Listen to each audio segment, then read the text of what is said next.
Nasa loob siya ng 3-point line, pero yun, napasabit niya. Napaka crucial ng foul or ng moment na ito. Hindi maka-get over yung cameraman, paulit-ulit. Ayan slow mo. Si Luka hindi na humihinga. Lahat ng tao napatigil. Ayun, Luka na pataas ang kamay, nagingin ng foul.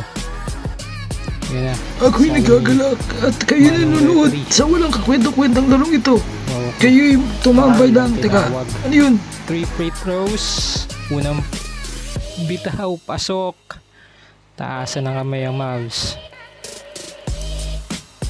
Pag napanalo to, conference finals na ang Dallas.